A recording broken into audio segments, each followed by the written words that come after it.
Allah has permitted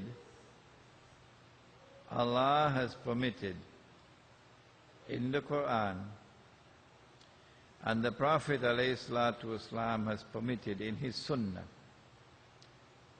permitted a Muslim man to marry more than one wife. Does anyone want to challenge me and say I'm wrong? Come on, say it now. If I'm wrong, come and say it.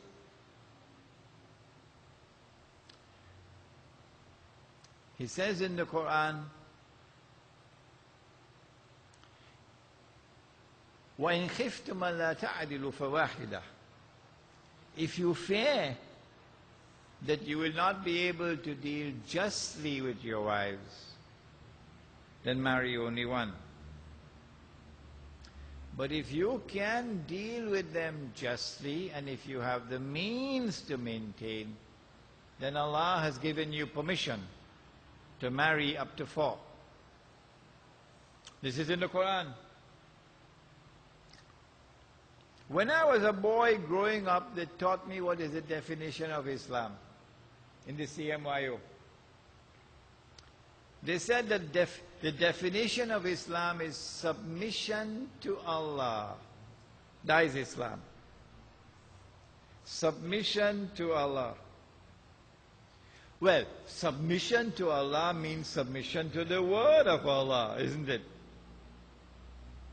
Which means submission to the word of Allah in the Quran, isn't it? Yes. And when I went at the age of 21, 22 to Pakistan and became the student of Maulana Fadlur Rahman Ansari, I remember it was October 1964.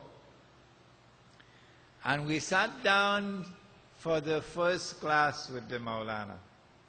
I think we may have been about a dozen students from about 6 different countries. And Maulana is teaching us the first class delivered in Alimia Institute of Islamic Studies. What is the lesson that he taught us? That lesson is before my eyes today as plain as the rain. He said,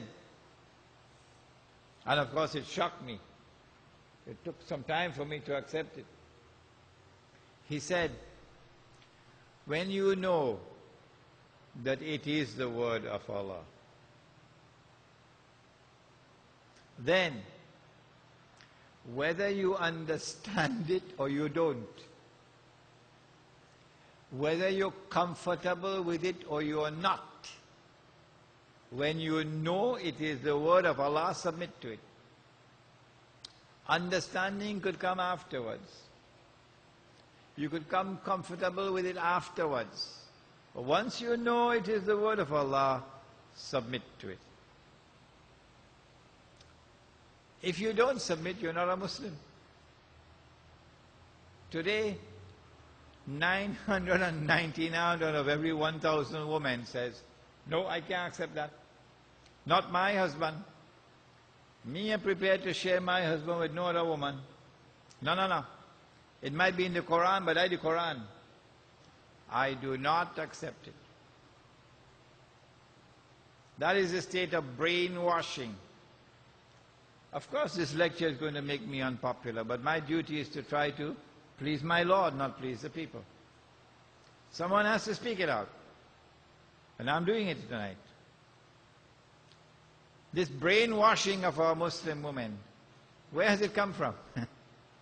It has come from that Christian Jewish world, the white world that is ruling the world today.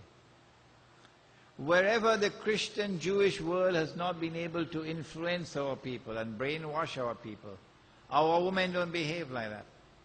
If you go to Afghanistan and see the Muslim women in Afghanistan.